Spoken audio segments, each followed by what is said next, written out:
Welcome to Democracy Now!, democracynow.org, The War and Peace Report. I'm Amy Goodman.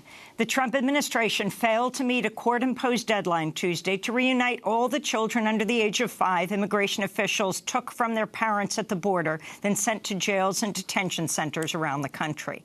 Only 38 of the 102 children under 5 have been reunited with their parents, some of whom say their young children did not even recognize them at first after the traumatic, protracted separation. On Tuesday, Judge Dana Sabraw of San Diego reiterated all separated children, 3,000 in total, must be reunited with their parents by July 26, saying, quote, "These are firm deadlines. They are not aspirational goals." Also on Tuesday, Health and Human Services Secretary Alex Azar claimed the United States was acting generously toward the migrant children when they took them away. It is one of the great acts of American generosity and charity, what we are doing for these unaccompanied kids who are smuggled into our country or come across illegally. Protesters confronted President Trump's daughter Ivanka in Syracuse, New York, Monday, chanting, "Shame, shame," and "Do you know where their children are?" We'll have more on family separation after headlines. President Trump's in Brussels today for the NATO summit. At a NATO breakfast this morning, Trump surprised all by attacking Germany and lashed out at NATO Secretary General Jens Stoltenberg. But Germany is totally controlled by Russia because they were getting from 60 to 70% of their energy from Russia and a new pipeline. And you tell me if that's appropriate, because I think it's not. And I think it's a very bad thing for NATO, and I don't think it should have happened. President Trump also repeated his demand NATO countries increase their military spending, which they'd already planned to do by 2024 in an agreement with President Obama. This is European Council President Donald Tusk. First of all, dear America, appreciate your allies. After all, you don't have that many. And dear Europe, spend more on your defense, because everyone respects an ally that is well prepared and equipped. After Brussels, Trump heads to Britain, where mass anti-Trump protests are planned in London, and then to Helsinki, where Trump will hold a summit with Russian President Vladimir Putin, a meeting Trump says may be the easiest of them all. The Trump administration's threatened to impose 10% tariffs on $200 billion worth of Chinese goods, including fish, textiles, handbags, chemicals, petroleum, and other products. The threat comes after the Trump administration imposed tariffs on $34 billion worth of Chinese goods last week, prompting China to retaliate with tariffs against U.S. products. This is a spokesperson from China's foreign ministry.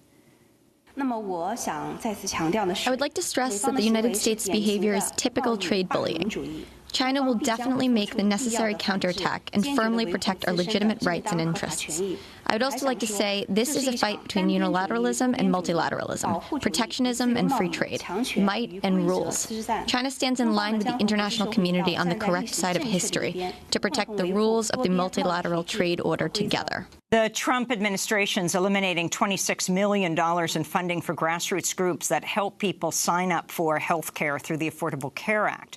The 70% funding cut comes as part of the Trump administration's sustained effort to dismantle Obama's landmark health care program. President Trump has pardoned Dwight Hammond and his son Stephen Hammond, 2 Oregon cattle ranchers who were convicted in 2012 of committing arson on federal lands. Prosecutors say the Hammonds set the fires to cover up their illegal deer poaching. Their conviction sparked armed right-wing militiamen, led by Ammon Bundy, to take over the Malheur National Wildlife Refuge in Oregon, provoking a 41-day armed standoff in 2016. The British Information Commissioner's office has slapped Facebook with a $660,000 fine, the maximum penalty allowed for Facebook's role in allowing Cambridge Analytica to harvest the information of up to 87 million people without their permission, as part of an effort to sway voters to support President Donald Trump. Meanwhile, Facebook is also facing accusations that it's violating people's privacy with its use of facial recognition tools, which scans people's faces and photos even when people have turned off the facial recognition setting. in Pakistan. At least 20 people were killed in a suicide attack targeting an election rally for an anti-Taliban political party in the northwest city of Peshawar. The Pakistani Taliban have claimed responsibility for the attack. Among the victims was a candidate for provincial assembly who'd been running in the upcoming elections on July 25th. The UN Security Council is expected to vote later this week on whether to impose an arms embargo against South Sudan following a UN report outlining potential war crimes committed by government forces this past spring. This is Ravina Shamdasani of the UN Human Rights Office. We found that between the 16th of April and the 24th of May, at least 232 civilians were killed, and many more were injured in attacks by government and allied forces and armed youth on these villages in opposition-controlled areas in Mayandit and Lir. The report also documents the use of sexual violence as a weapon of war, with at least 120 women and girls raped or gang-raped, including children as young as 4. One 20-year-old woman was still bleeding from childbirth when she was raped. In Ireland, the Upper House of Parliament will vote on legislation today that would make it illegal to purchase goods and services from Israeli settlements in the occupied Palestinian territories. The bill has support from the second-largest party in the Irish Parliament, as well as the opposition parties Labour and Sinn Féin. Both American Airlines and Starbucks have announced plans to eliminate plastic straws after sustained campaigns by environmentalists demanding companies reduce plastic waste, which is contaminating the oceans and contributing to the global pollution crisis. Starbucks says it will do the elimination by 2020. In New York City, dozens of people rallied outside the National Homeland Security Conference, the largest annual gathering of DHS officials and private security contractors, including those profiting off mass deportation and family detention. This is Sarah O'Lee, one of the protesters.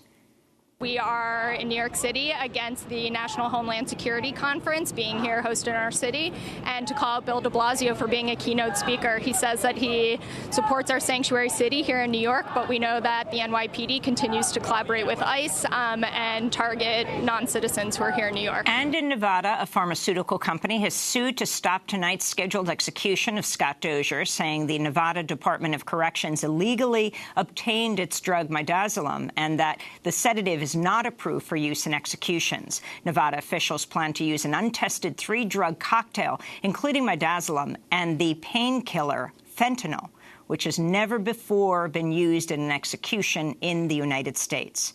We'll go to Nevada for more on the story later in the broadcast. And those are some of the headlines. This is Democracy Now!, democracynow.org, The War and Peace Report. I'm Amy Goodman. And I'm Juan Gonzalez. Welcome to all of our listeners and viewers around the country and around the world.